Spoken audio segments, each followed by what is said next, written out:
Hola couleurs, bienvenue à vous tous et merci d'être là car aujourd'hui on va parler du trio d'attaque du FC Barcelone. Et comme vous le savez, le Barça actuellement a le meilleur trio d'attaque. Et ce trio d'attaque, c'est qui? C'est Lamine Yamal, c'est qui? C'est Rafinha et c'est Lewandowski que moi j'appelle bien évidemment la rafale. Lamine, Rafa et Lewandowski. Donc pour tous les Barcelonais aujourd'hui, lorsque vous voulez parler de l'attaque du FC Barcelone, lorsque vous voulez parler de ce trio, dites seulement la rafale. Lamine, Rafa et Lewandowski. Alors, on va parler de ce trio d'attaque. Ce trio d'attaque qui nous émerveille depuis le début de la saison. Ce trio d'attaque qui nous fait vivre des sensations incroyables depuis le début de la saison. Même si on sait qu'ils ne sont pas les seuls, mais ils sont peut-être aujourd'hui un peu plus mis en avant face aux autres. Et on va en parler parce qu'ils sont très efficaces devant. Et pour parler de ces trois-là, nous allons commencer par Lewandowski. Lewandowski, malgré son âge, malgré des critiques qu'il a essuyées l'année dernière, on voit que Lewandowski, il revient à son meilleur niveau. Il revient à son top niveau. L'année dernière, on disait que Lewandowski, il jouait avec des Timberland sur le terrain, pas avec des magres, parce qu'il avait même du mal à faire des petits contrôles pour pouvoir se diriger vers les buts. Et cette année, depuis l'arrivée de Hansi Flick a su le mettre en confiance. Et on voit que Lewandowski, franchement, le gars, il se bat comme un diable sur le terrain. Lewandowski, il est plus efficace que jamais sur le terrain. Avec les statistiques que vous voyez devant vous, 17, comment on appelle ça, goals et passes décisives y compris. L'ami est aujourd'hui Lewandowski est le meilleur attaquant d'Europe. De cette début de saison en championnat et en Ligue des Champions, où il fait partie de ces meilleurs-là. Et maintenant, lorsqu'on revient à Rafinha, bien évidemment, Rafinha, lui aussi, depuis l'arrivée de Hansi Flick, Rafinha, il s'est transformé. Je pense que Rafinha, on lui a purigé avec de l'eau du courage. Rafinha, on lui a piqué quelque part. Rafinha, on lui a piqué où?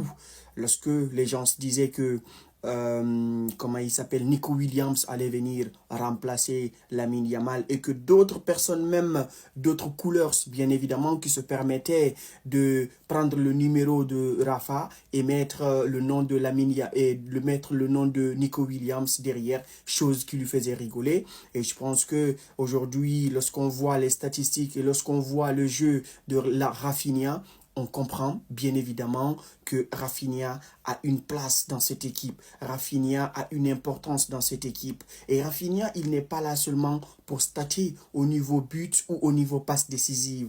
Et vous voyez l'énergie que Rafinha donne sur le terrain. L'énergie lorsqu'il faut venir derrière défendre, lorsqu'il faut donner un coup de main au milieu de terrain, lorsqu'il faut donner un coup de main aux attaquants, lorsqu'il faut donner un coup de main aux défenseurs, Rafinha, il est toujours là. Parfois, Rafinha, lorsqu'il joue sur le côté gauche, je le vois, Rafinha se déplacer, venir derrière, aider Baldé pour défendre. Rafinha venir au milieu, récupérer des ballons pour pouvoir des passes vers l'avant.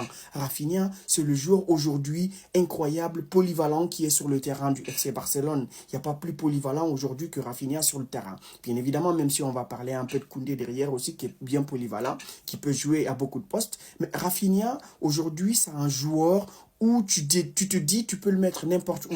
Même latéral, Rafinha, vous le mettez latéral aujourd'hui, il se débrouille pas mal. Il fait tout ce que vous voulez. Donc, du coup, Rafinha, aujourd'hui, on lui tire chapeau. C'est le meilleur joueur, moi, je dirais, dans le top 3, on peut dire Rafinha, il est peut-être au-dessus des autres parce que à travers l'effort physique qu'il fait sur le terrain, le mec, il commence avec une intensité et il finit le match avec la même intensité. Avec la même intensité. C'est ce que je dis, on lui a purigé, on lui a purigé avec du courage. Aujourd'hui, Rafinha, c'est incroyable le mec. Et revenons maintenant à la pépite. Et revenons à Lamine Yamal. Revenons à Lamal Yababa. Et revenons à celui-là dont on a transmis, comment on appelle ça, la beauté du football. Revenons à celui-là qu'on a lavé. Qui lui a lavé? Qui lui a nettoyé, qui lui a transmis cette potentialité qu'il a aujourd'hui? Lionel Messi, bien évidemment, comme vous le savez. Lamine Yamal, il est incroyable sur le terrain. Le gamin aussi, l'année dernière, on se disait que ouais, c'est top, c'est top. Mais cette fois-ci, cette année, par contre, il a su rehausser encore un peu plus son niveau. Avec l'héros qu'il a fait déjà, c'était incroyable. Un héros incroyable. Il a fini de dominer l'Europe avec l'équipe nationale. Et là, il vient dominer l'Europe avec son club, avec le Barça. Lamine Yamal, il a rehaussé le niveau parce que Lamine Yamal aujourd'hui aussi, c'est un joueur, on le voit défendre. On le voit dans toutes les sauces du Barça, comme on le dit. On le voit partout, le mec. Sur son côté avec Jules Koundé, déjà l'une des meilleures paires, l'une des meilleures, comment on appelle ça, paire bien évidemment, que j'aime bien. À travers leur complicité, à travers leur compréhension, les deux joueurs c'est complète au fait. Il y a une telle complicité entre les deux joueurs que Jules Koundé, aujourd'hui, lorsque tu le vois, même de temps en temps, comme vous l'avez vu lors du match face au Bayern, Jules Koundé essaie de faire des gestes techniques, essaie de faire des dribbles. Et tout ça, c'est à travers Lamine Yamal. C'est parce qu'il y a l'inspiration. Ces joueurs-là, aujourd'hui, du Barça, ils sont tous en confiance. Je parle des trois là, mais tous les joueurs du Barça, aujourd'hui, sont en confiance. Et donc, il y a une complicité entre Lamine Yamal et Jules Koundé. Lamine Yamal, aujourd'hui, c'est ce jeune, lorsqu'il a la balle, tu as envie de te lever et de regarder. Tu n'as même pas envie qu'il lâche la balle. Parce que tu sais que ce qu'il fait avec la balle, c'est de la magie. Ce qu'il fait avec la balle, c'est un coup de... C'est un coup d'Harry Potter, au fait, tu vois. Tu vois ce que je veux dire? Tout ce qu'il fait avec la balle, tu peux juste te dire, waouh, quoi, tu vois. Tu es assis là, tu regardes le gamin en train de jouer à la balle, étant donné que c'est un bébé. Lamine Yamal, c'est un bébé. Des fois, tu le vois, il est sur le terrain, il joue au foot et tout ça, mais il y a sa maman à côté et il demande le biberon, il prend le biberon et il retourne encore sur le terrain. Tellement que c'est un gamin. Et il joue avec ses papis, il joue avec ses grands-parents, il met des papis par terre, il dribble des papis, il dribble tout le monde, il met tout le monde par terre. Donc les gars, je ne sais pas ce que ça va donner à la longue, mais là, actuellement, à l'heure actuelle, qui peut s'asseoir?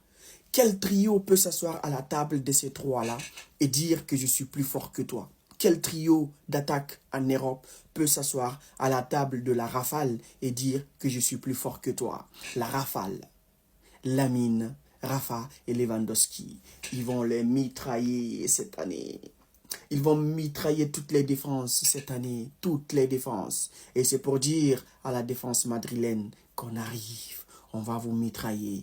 Militao, Rudiger, on va tous vous mitrailler. La rafale arrive. Lewandowski, Lamine Yamal et Rafinha, bien évidemment. Donc sur ce, dites-moi ce que vous en pensez. Est-ce qu'il y a un trio aujourd'hui en Europe qui peut s'asseoir à la table des deux là et dire que je suis plus fort que toi? Sur ce, portez-vous bien. Visca Barça et Visca Catalonia.